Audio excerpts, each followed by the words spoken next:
Good morning to my garden. Beautiful people around planet Earth. Oh, it's so nice to have a calm, still garden this morning because yesterday was an absolute nightmare. That's my pet bird. She's about to have a bath. Every morning, even if it's freezing cold, they are out there.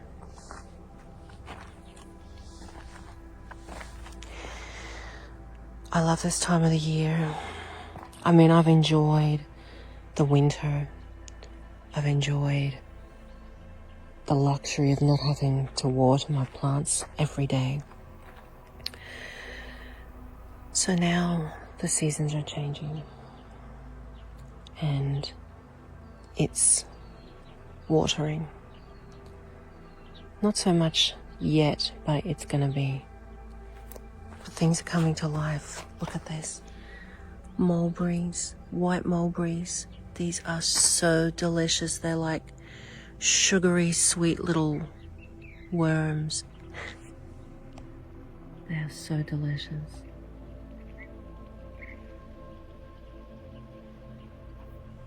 And everything comes alive. In fact, I've actually been looking at this tree here with, oh my gosh. I have been watching these eggs and look at all these little butterflies, or little worms. I'm trying to zoom, sorry. Let me see if I can zoom back. A little bit. What happens if I go like this? That's taken like 2 days for them to come. Oh, there you go. I stay still.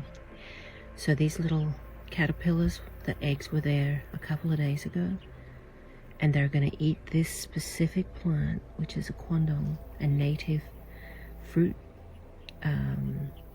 like a bush tucker fruit tree, endemic to Australia. And this is called a Jezebel caterpillar. Well, a Jezebel butterfly, but they are the most extraordinary butterflies. And it's just lovely. Bath first thing in the morning. Let me fill them up with water. So this year, my garden, I want to absolute have thriving. I want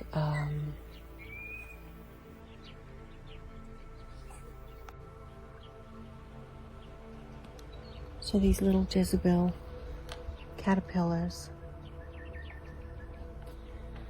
will eat this specific tree, the leaves on the tree, and nothing else. So they strip this one, I've got one there. They strip that in the winter, and then they cocoon, and after maybe a couple of months, then they fly away, and the cycle repeats. I love seeing it. I got an elderly friend who is a little bit obsessed with butterflies, and so anything that happens in my garden, he wants pictures of, or he wants to come and see, because he has such a joy of gardening and loves the garden, and especially my garden, because this used to be just prickles, full of prickles. And I remember when I first moved here, I was sad because I hadn't seen a bee in months, and to now see bees and hear bees, you can hear them. You hear them. This is actually an edible native as well. I have people, when they come and visit my garden, they just come and pick at it. It's like I think they say it tastes like a sweet, crunchy pea. So yeah, this year I really vowed to myself and to God that I would spend the money on the water and just have a prolific garden, God willing, So yesterday I was really concerned because my plum tree, my beloved, beautiful, sweet, juicy tasting plum tree, has just broken out into the most biggest blossom. And yesterday we had the worst day. I mean, it was so hot and just blowing a gust all day, like blowing gale winds all night, all day. And I prayed to God to please bring your best shepherding garden angels to save the blossom. And look, I've woken up and the tree is just still full of blossom. So lovely. And all the ants and flies and bees, you can see the little ants. They're busy pollinating.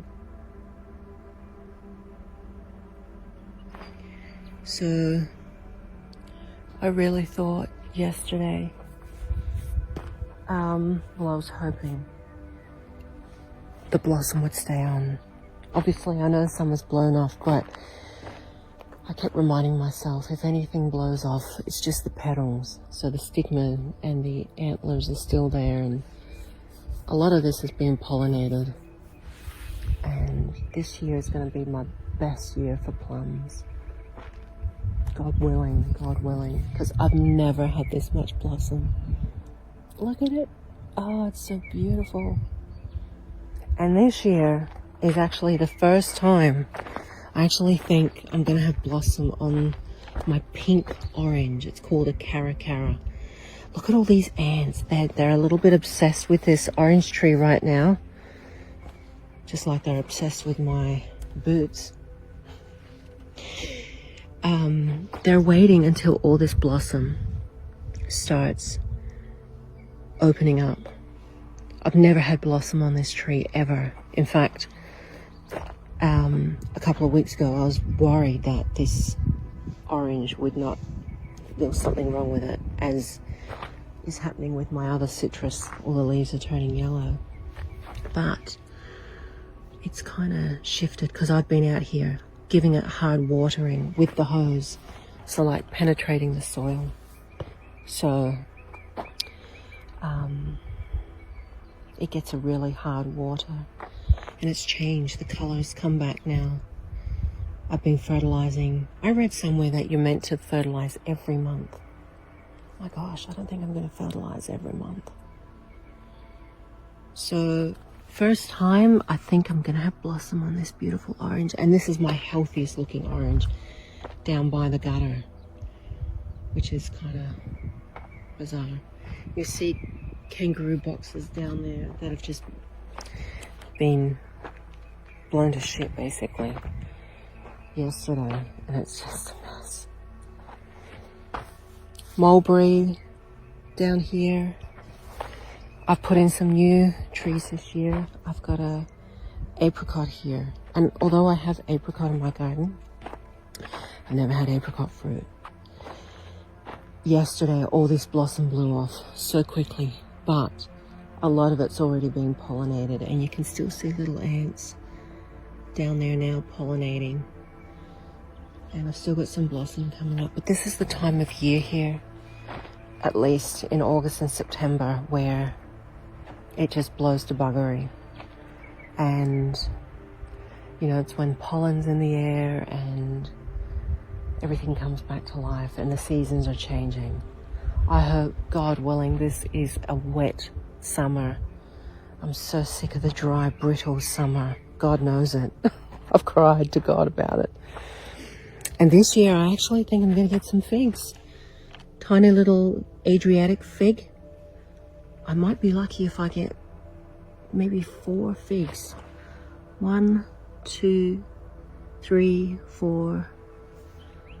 Can't see any more right now, but I've never had figs on this. Another addition is a nectarine here, and I've only just put this in maybe a month ago. She had the most beautiful blossom on there, and you can see all the ants going crazy. And I'm actually going to get fruit. I've got a couple of little nectarines on there now that I've spotted. Oh, people of Earth, I do love this time of year.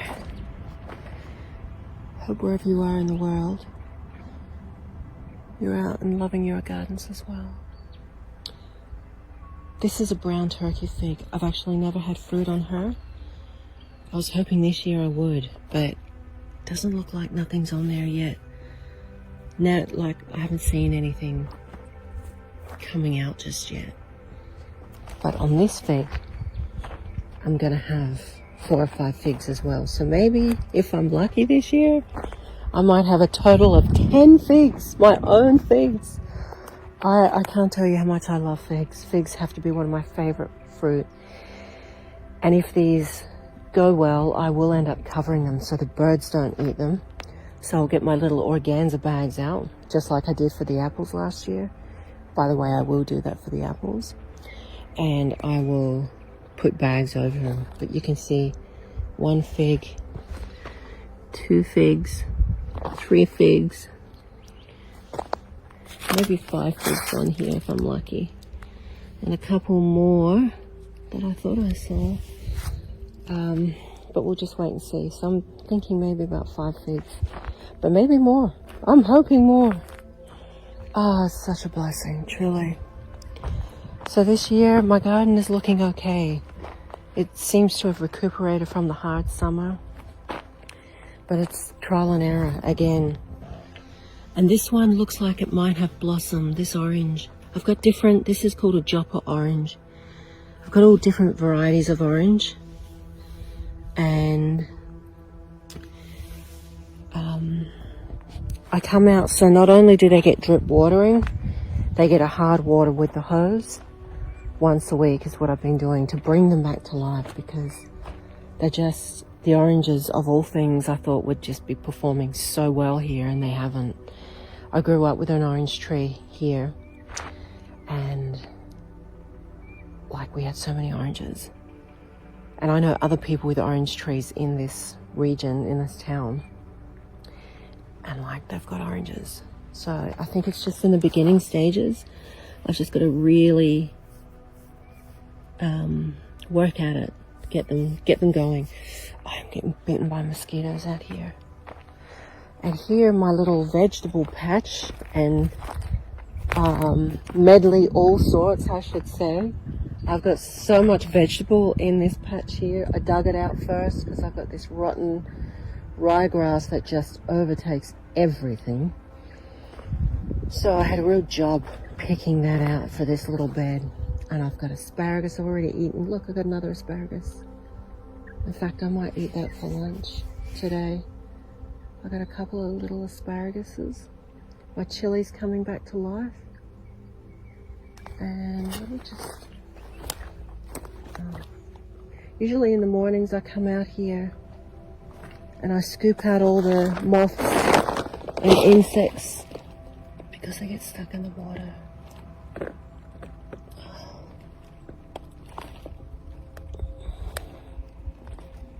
They get a little far.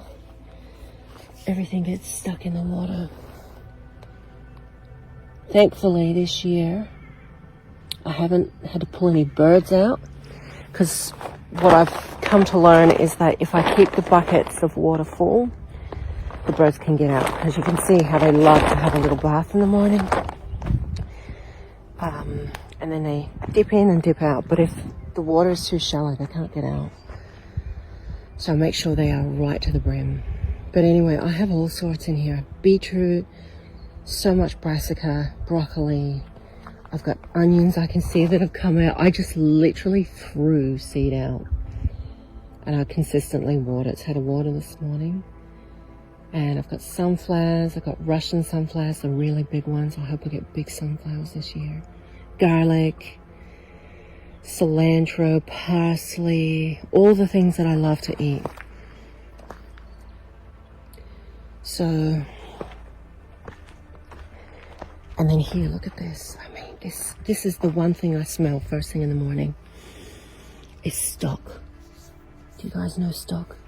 Look at all the bugs on the stock, butterflies, a little moth. Oh, I love it. And then here's the little snapdragon. That's just come up again from seed. Another mulberry that I took from a cutting. So, this is the thing, people of Earth. Gardens, they're long-term investments. I've been here since, 2021 now? We're in 2025. We're coming up 4 years. So, things are now slowly taking shape. Some things performing better than others, but it's real trial and error. This beautiful olive that was literally planted. Did I plant that last year? Like early last year? Look at it. Olive goes berserk. That's a 3-year-old olive out there. Never had olives. I was hoping this year maybe I would, but sometimes can take olives 5 years. It must be going to go rain because look at this beautiful rain fly. Beautiful colored fly. So, olives do so well. And I've actually just planted a new olive outside of the garden, which is a challenge because we all know how kangaroos love to come in and hang out and eat in this garden. So having it outside this perimeter, it's going to be interesting. This orange was one of my best performers, and that's just, it's now come back. It's starting to come back good, but I thought I was going to lose that one. So hard watering. And you know what? Have faith that God's going to provide for me the money I need to pay my water bills, because I'm not compromising on my garden. That's my one joy. I wouldn't call it a vice. It's a blessing and a joy to have a garden, to have space to grow a garden. But I have phenomenal water bills. So God has always provided for me in that regard. And so this year, it's going to be no exception. This is finally coming back to life, this mandarin. It's called a Satsuma mandarin. And she looks like she might have a few blossoms as well. This orange has definitely got blossoms. It had blossoms last year, but I didn't have any fruit. But I've fertilized, hard watered, and it gets dripper. Oh my gosh, one of my most exciting new additions is this Pakistani mulberry. Beautiful. So it's similar to the white, but instead of being white, it's purple and long. They get long and beautiful. Like gorgeous. Like I follow a Kurdistan girl or lady family. Are they Kurds? I'm trying to think where she is. Yeah, I'm pretty sure it's Kurdistan. And oh my gosh, they've got a Pakistani mulberry. I've seen them and they're just like so long. They've got the most incredible, like their whole life is based around the garden. They've got fields of cucumbers and fields of pomegranates and mulberries, and I'm so inspired by seeing people live their lives in the garden, like, and the amount of produce they have, and good looking produce is just extraordinary. And so I'm very inspired by that just beautiful, simple life. I mean, I have a very simple life, but tending to the garden, it takes effort, and it definitely takes time. And working out what works, basically. So I've got things in my little hothouse this year. I've got cucumbers and tomatoes. I've put in a couple. I haven't put in too much just yet, but I'm waiting for a bunch of seeds to turn up in the mail. I still have a lot of seed, but I've got an experimental garden at the front of my house, all in pots. So we're going to see how that turns out. But I've got some tomatoes coming up here. Got some more sunflowers here. I've been in here watering this morning, so this is going to be interesting as well. See what comes up. That little friend, she's sitting here. Oh, look at her. She's had a little bath. She's just hanging out. So this hothouse was quite prolific last year. Not as much as I thought it would be. Lots of growth, but not the best tomatoes and things. I still had tomatoes, but not amazing, not amazing. So I've got a couple in here. Redress the soil. There's a lot of tomato plants in here, so I might be lucky this year. But this patch I'm going to devote to cucumbers and melons mainly. And I haven't seen any seeds coming up, so I think I need to replant some. And I love Armenian cucumbers, so I think I'm going to plant some of those today actually. I've got plenty of seed inside because I grew it in my cage. This was just blowing berserk yesterday. You always wonder if it's just going to take off. So here, I've got a couple of new additions, which is the new olive I was saying about. A mulberry taken from a cutting, pomegranate, and a mulberry. I want these to grow big and shady and make it private. And I've got a bougainvillea down there. One plant I know that the kangaroos do not eat, and it's beautiful. So I've been busy in the garden this year. It always gives me a lot of joy. This is a new garden here that I've been cementing this winter. Put in some pig face, aloe, my grandmother's rose, bougainvillea that was taken from a cutting. So that was taken from around this area, and I managed to strike it. And it's finally given me leaf. So I'm covering it just until it gets big enough to crawl up the tree. And these are, so what's a fly? Wattles. My poor roses. I've definitely spent time with the roses. I've pruned them, watered them, and fertilized them. But this is a new addition. This little orange. I want this area to be spotted with these things that I've made. This is new, like last week put in the ground. So I'm hoping putting it in this soil that it's going to be prolific. I've already got blossom on it. So we'll see how we go. But this is the new garden I was talking about. All these pots along here. And I've got lots of tomato, eggplant. I'm going to try growing things from the pot because this came up by accident. This tomato. I thought, well, if it grows so well here, why not try and grow it all at the front? So I've got this incredible topsoil that I found in the gutter. And now I've got tomatoes, eggplants, I've got basil in there. She's looking a bit sad. Make sure she's standing up.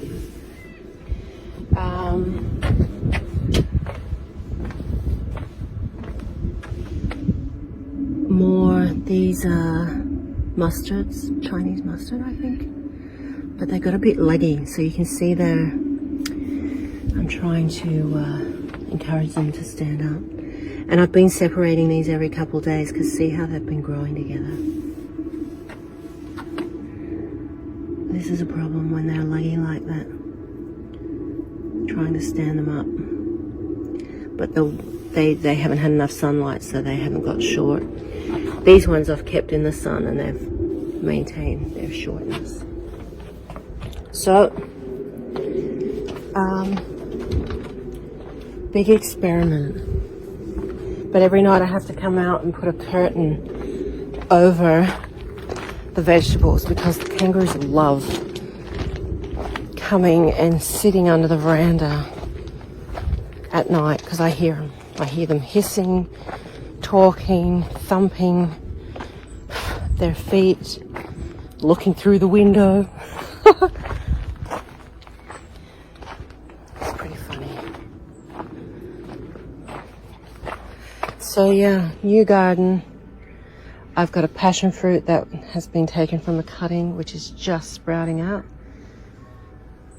So, this garden, I'd love to put in lots of green things, but unfortunately in my environment, in order for this garden to take care of itself, you've got to put things that are conducive to your environment.